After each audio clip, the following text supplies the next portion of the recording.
आज हम भारत के इतिहास के बारे में बात करेंगे। भारत के इतिहास में आक्रमणों का बड़ा प्रभाव है। वैसे तो आक्रमण अंग्रेजों के भी हुए, इस्लामिक आक्रमण हुए, लेकिन इसमें जो मंशा थी कुछ इस्लामिक आक्रमणकारियों की, वो बड़ी खतरनाक थी। एक साजिश के तहत आक्रमण हुए भारत में। एक लंबी कड़ी है, एक लंबी चेन है। जब इस्लामिक क्रांति आई, इस्लामी का प्रसार हुआ अफगानिस्तान में, ईरान में, अरब में, तो उधर से हमलावर की एक चेन, एक सिस्टम भारत की तरफ आना शुरू हो गया। उनका मकसद क्या था? इस्लाम का प्रचार करना और धन तो लूटना ही था। तो इसी कड़ी में हम बात करेंगे कि उनकी मंशा क्या थी। देखो, इसमें तो बड़े आक्रमणकारी आए भारत में। हम बात कर रहे हैं आज महमूद गजनवी की। मुस्लिम आक्रमणकारी था, कट्टर था, सुन्नी मुसलमान था। उसने मूर्तियों, भारतीय मंदिरों को तहस नहस कर दिया। एक इरादे को लेकर आया था भारत में कि कैसे धार्मिक स्थानों को नष्ट करना है, उनको बर्बाद करना है, भारत में इस्लाम का प्रसार करना है। इसी मकसद से भारत में प्रसार कर रहा था। तो हम जरा थोड़ी डिटेल में उनकी बातें करेंगे। हम अपने channel real history of Hindustan से बात कर रहे हैं। मैं लगातार कोशिश करता हूं अपने वीडियो बनाने की, तो ज़्यादा से ज़्यादा जानकारी भारत को मिले और एक अच्छा इतिहास भारत के लोगों के सामने रखा जा सके, जिससे भारत को थोड़ी रियल तस्वीर दिखे। तो मैं चाहता हूं आप मेरे चैनल को सब्सक्राइब करें, तो मुझे थोड़ा हौसला मिलेगा।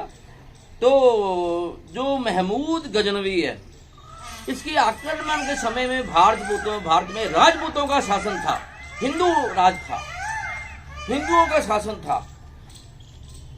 बहादुर लोग थे। राजपूत मतलब राजे के लड़के, राजे के बेटे, राजे के पुत्र। हम कोई जाति की बात नहीं कर रहे हैं। क्षत्रिय मतलब बहादुर लोगों को कहा जाता था। तो ये, लेकिन उस समय थोड़ा कुछ राज्यों में बटा हुआ था। उसमें आपस में 100 राज्य थे। ईर्ष्या, द्वेष, युद्ध, एक दूसरे को इतनी क्षति पहुंचाते थे। जब बाहर से हमलावर आए तो थोड़ी उनकी शक्ति कमजोर हो गई। अब उस समय जब अब्बासी खलीफों का पतन होना शुरू होगा, तो दूर दूर प्रांतों में कुछ गवर्नर आजाद हो गए। हम ईरान और आसपास के इलाकों की बात कर रहे हैं। तो वहां पर एक शमानी कबीला की स्थापना की है इस्माइल नामक व्यक्ति ने। 1872 ईस्वी में उसने खुरासान, अफगानिस्तान और आसपास के प्रदेशों पर अपना राज्य किया और राजधानी बुखारा को बनाया और उस्मानी वंश की स्थापना की। लेकिन उसका राज ज्यादा देर नहीं चला। उसका इस्माइल के बाद उसका पुत्र अहमद राजा बना। उसका एक दास था, अलपगीन। वो दास था, तुर्क था, तुर्क दास सैनिक था। तो 956 में वो खुरासान का गवर्नर बना। फिर उसने उस क्षेत्र में बगावत की, फिर सेना बनाई। उसने जो हम बात कर रहे हैं शमानी वंश, उससे युद्ध किया, कई और राजाओं से युद्ध किया। वहां पर सबको हराकर उसने गजनी वंश की स्थापना की, जिसे यामनी वंश भी कहा जाता है। अब 977 में वहां पर सुबुकतगीन शासक बना। वह भी दास था, लेकिन वो अलपगीन का दामाद भी। अब ये देखो, इस्लाम धर्म में गुलाम वंश की परंपरा भी है। वो जब तक आजाद नहीं हो सकता जब तक उसको मालिक आजाद ना करे। जितना मर्जी उस पर जुल्म करे, उसको सहना पड़ेगा। परंपरा एक। वैसे तो पूरे उस समय वर्ल्ड में ये गुलाम परंपरा चलती थी। जहाजों के जहाज भर कर ले जाते थे। भारत के बहुत सारे लोगों को गुलाम बनाकर मॉरिशस, फिजी, सूरीनाम लेकर गए थे गन्ने की खेती करवाने के लिए। मतलब बड़ी देर से ही गुलाम परंपरा चल रही थी। मॉरिशस में तो इतनी बुरी तरह टार्चर किए थे। वहां पर एक सुसाइड पॉइंट है। इतना काम करवाते थे उन लोगों से, वहां से वो इतना दुखी हो जाते थे, एक पॉइंट पे जाकर सुसाइड कर लेते थे। आज वो देश आजाद है, तो आपको वही लोग मिलेंगे। भारत की नाम, भारतीय लोग, भारतीय परंपराएं, वहाँ गंगा तालाब मिलेगा, क्योंकि वो भारत के लोग हैं, लेकिन गुलाम के रूप में जहाज भर कर वो ले गए थे भारत। तो यहाँ पर हम बात कर रहे हैं सुबुकुद्दीन, वो वहाँ का शासक बना। तो उसने, क्योंकि उसमें पंजाब में हिंदू शाही वंश का राज था, हिंदू शाही वंश, जयपाल वहाँ का राजा था। उसकी सीमा जो लगती थी वो गजनी के साथ लगती थी, तो आपस में विवाद रहता था। तो उस समय जो ये राजे थे, खास तौर पर गजनी के राजे, तो उन्होंने जयपाल के साथ युद्ध किया। लेकिन उसमें जब युद्ध हुआ तो उसमें उसको ज़्यादा सफलता नहीं मिली। उसको वापस जाना पड़ा। सुबुकुद्दीन, ठीक है, लड़ाई हुई, युद्ध हुआ, कुछ इलाके में कब्जा किया, लेकिन वो वापस चला गया।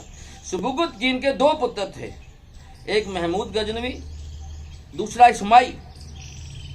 महमूद गजनवी को बड़ा वो प्यार करता था सुबुकुद्दीन, उसको खुरासान का गवर्नर बनाया। लेकिन अंतिम समय में उसको कोई बात पे वो अप्रसन्न हो गया, तो उसने इस्माइल, अपने छोटे बेटे को राजा बना दिया। अब ये बात महमूद गजनवी को पसंद नहीं थी। उसने तुरंत अपने भाई से युद्ध किया और उसको हराया और उसको कैद कर लिया। कैद करने के बाद वो खुद राजा बन गया। अब वो 998 से 1030 तक भारत का शासक रहा। भारत का नहीं, अपने गजनी साम्राज्य का शासक बना। अब जब वो बना तो उस समय खलीफा होते थे। खलीफा एक धार्मिक पदवी है इस्लाम में। जब भी कोई राजा बनता था उससे प्रवानगी लेता था। अब तो ये राजनीतिक हो चुका था। खलीफा आमतौर पर किसी देश का राजा होता था। तो उस समय जो अल कादिर विला खलीफा था, उनसे इन्होंने स्वीकृति ली, उनको बहुत सारी सौगातें दी, भेंट दी, उनसे परमिशन ली। उन्होंने इसको राज्य करने की आज़ादी दे दी। लेकिन उन्होंने इसको कई प्रकार की उपाधियाँ दी।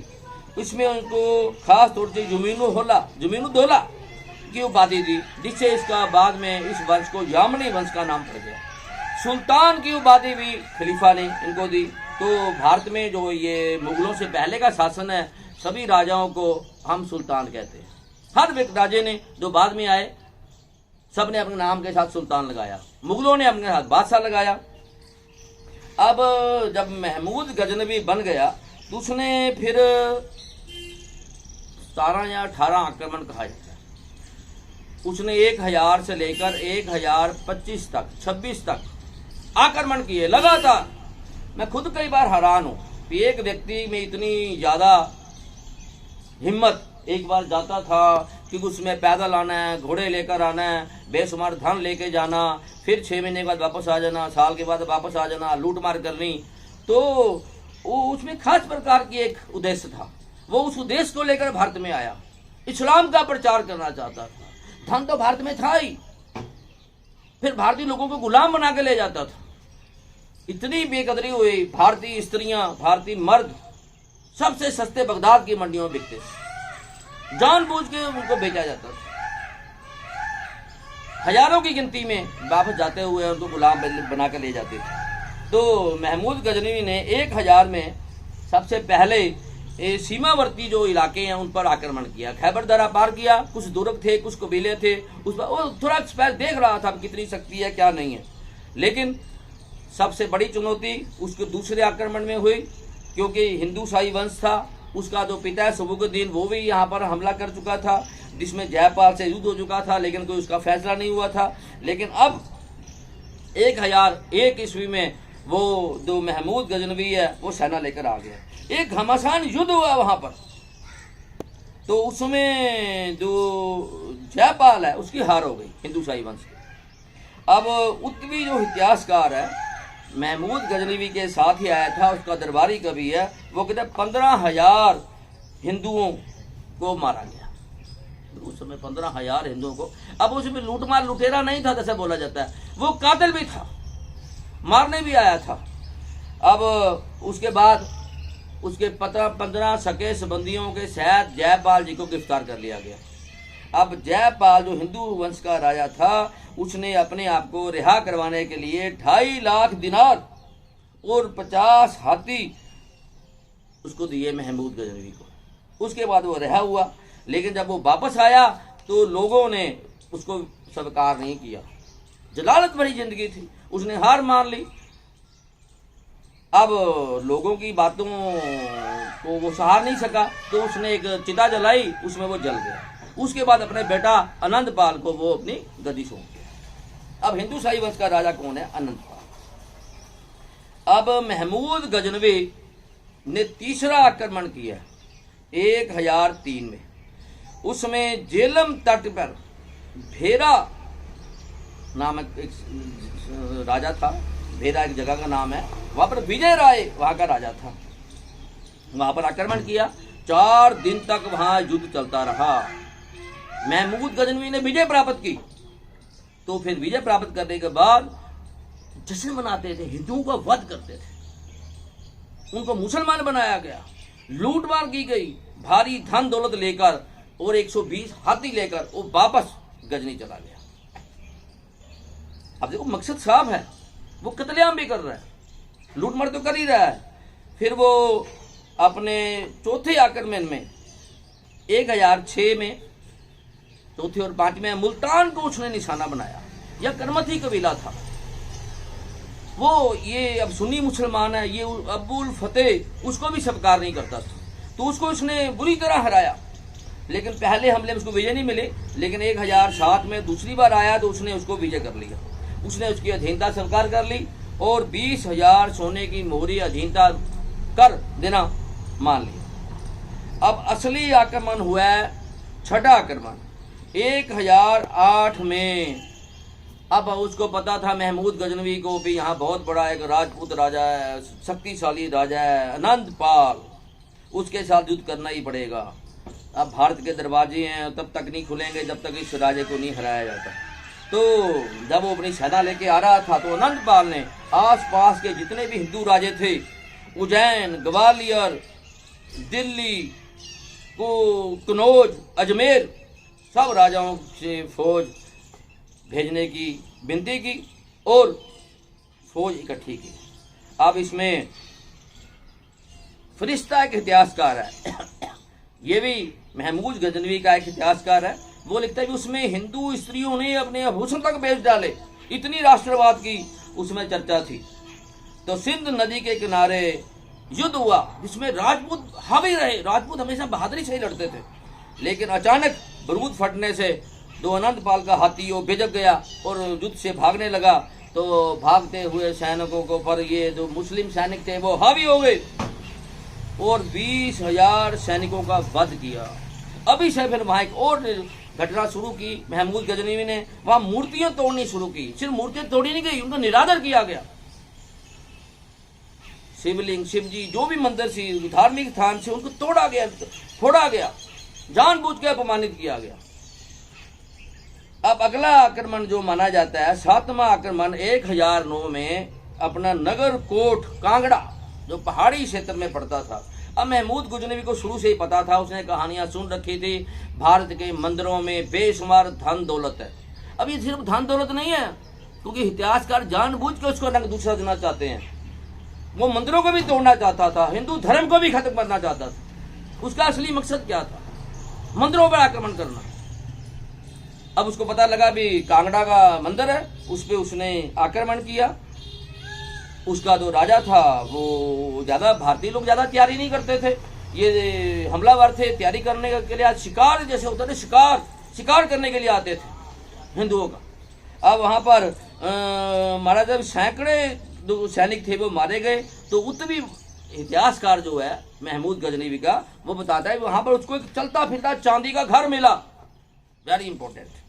वहां पर बेशुमार धन दौलत वो घोड़ों पे लाद कर अपने देश गजनी ले गया। वहां पर बड़ा स्वागत हुआ लोगों का, बेशुमार धन लेकर आया।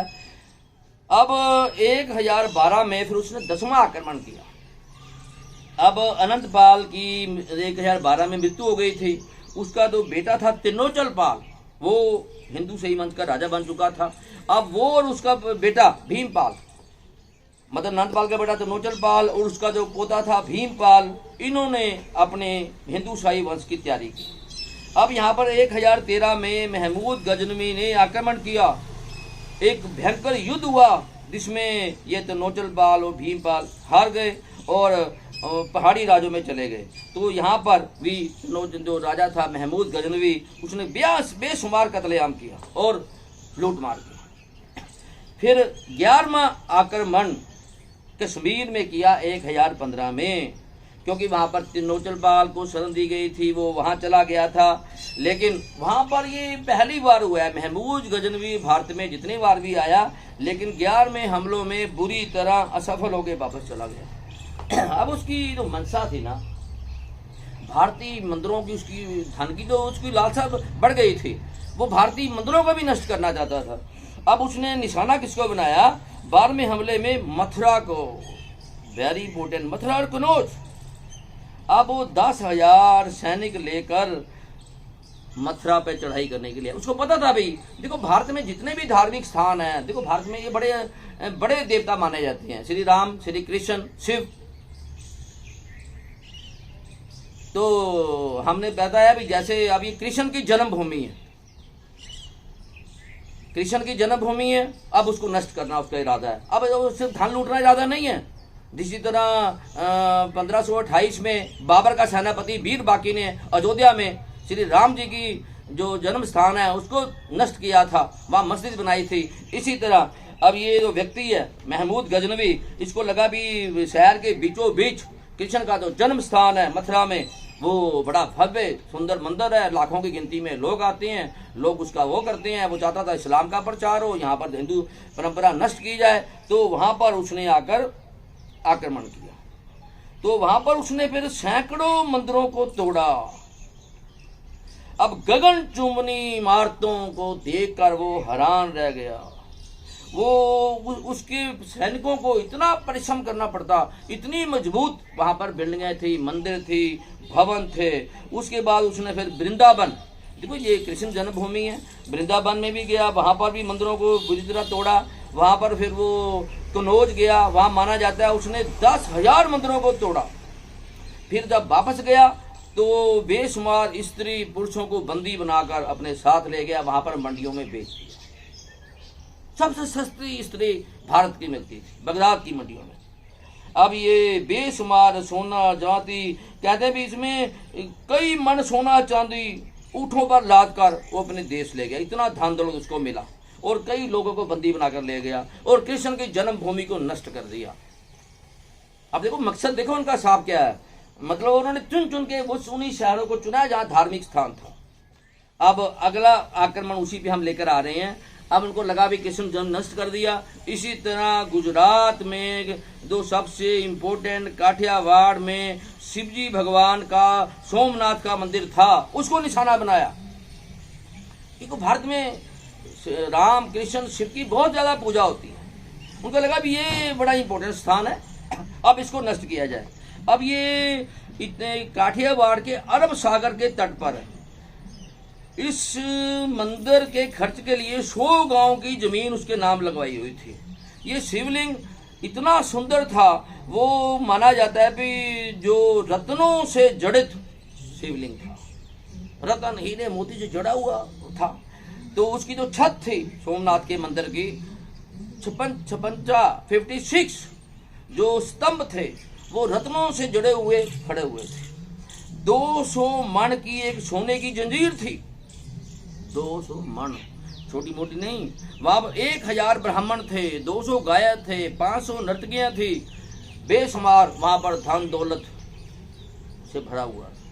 लेकिन मेन बात थी वो धार्मिक था, तो उसको उसने नष्ट करना था। तो उसने फिर बेशुमार वहां पर आक्रमण किया। वहां का राजा भीमदेव था, उसने कोई ज्यादा मुकाबला नहीं किया। देखो भारत की एक कमजोरी ये भी है, वो कहते हैं भी ये बड़ा धार्मिक शहर है, बड़ा अच्छा है, यहाँ पर शिव जी का मंदिर है, उसको कोई छू नहीं सकेगा। लेकिन उसको ये बात भूल जानी चाहिए भी वहां की रक्षा करनी हर व्यक्ति का फर्ज होता है।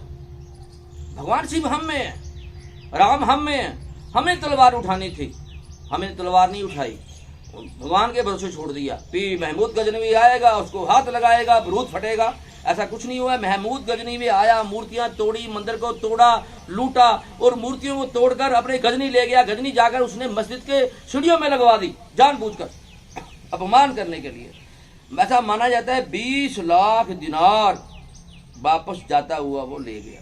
900 ऊँटों पर सोना चांदी लादा गया। इतने ऊँट उसको आस पास से गांव से इकट्ठे करने पड़े। ये माना जाता है भी इस्लाम जगत में सबसे शानदार विजय थी। जब वो वापस गए तो वहाँ के खलीफे ने इनको बड़ा सम्मानित किया, इनको कई प्रकार के उपहार दिए, इनको कई प्रकार की उपाधियाँ दी। अब जब ये वापस आ रहा था तो रास्ते में जाटों ने इस पर आक्रमण किया था। इसको थोड़ा बहुत धन लूटा भी था, लेकिन इसको जल्दी थी। लेकिन 1027 में अगला आक्रमण करने के लिए वापस भी आया, लेकिन उसमें थोड़ी बहुत लड़ाई हुई, लेकिन इसको वापस जाना पड़ा। 1027 के बाद ये बीमार हो गया। वो कई लोग तो ये कहते हैं ये पागल हो गया, क्योंकि इतना सोना चांदी था ये ले गया। जिस कमरे में था उस कमरे में सोता था, इसकी आंखें चुंधिया गई। तो ये 3 साल माना जाता है बीमार रहा, इसकी तबीयत खराब रही, इसको पता नहीं था, बड़ी बुरी तरह तबीयत खराब और पागल हो गया। इसकी 1030 में मृत्यु हो गई। अब इसकी कुछ बातें इसके जो इतिहासकार हैं उनसे बड़ी इंपॉर्टेंट मिलती हैं। उत्तरी जो इतिहासकार था उसने किताब लिखी है, किताबुल जामनी या तरीखे जामनी। अब ये जो इतिहासकार है वेरी इंपॉर्टेंट है। अब इसने भारत में बड़ा किया। इसने कहा भी इतनी अच्छी इमारतें थी, इतना वो था। एक बार तो ये दहक गया था कि इतनी अच्छी इमारतों को तोड़ा जाए या ना, लेकिन इस्लामिक कट्टरता इतनी बुरी तरह छाई हुई थी तो इसने भारतीय इमारतों को तोड़ दिया। दूसरा इतिहासकार है कि वहां पर इसके दरबार में ही था महमूद फिरदौसी। उसने 11 वर्ष में एक शाहनामा किताब लिखी, वेरी इंपॉर्टेंट। 60,000 उसमें पद है। उसमें महमूद गजनवी ने कहा था कि हर पद के लिए उसको एक सोने की सफी दी जाएगी, लेकिन अब उसने लिख दी तो उसके बदले उसको चांदी के सिक्के भेज दिए गए।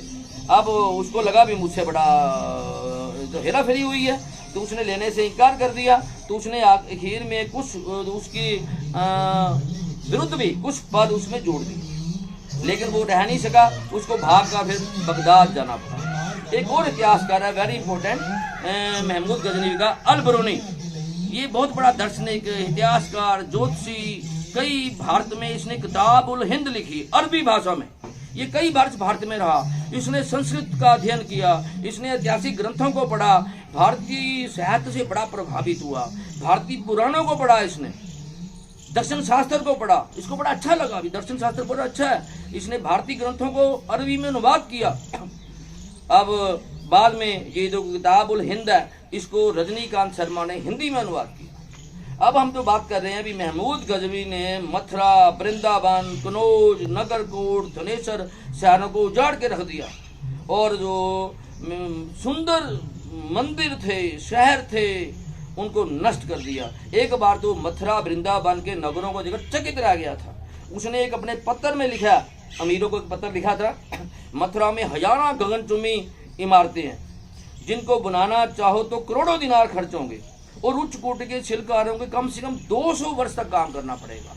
तो इतनी अच्छी इमारतों को तोड़ा गया और भारत की जो धन दौलत, संप्रदा, भारतीय इतिहास, धर्म को नष्ट करने की कोशिश की। यही खत्म नहीं हुआ सफर, उसके बाद अगले हमलावर आए, तो उसकी बात हम अगले वीडियो में करेंगे। तो ये हमारा सफर जारी है। जय भारत, जय हिंद।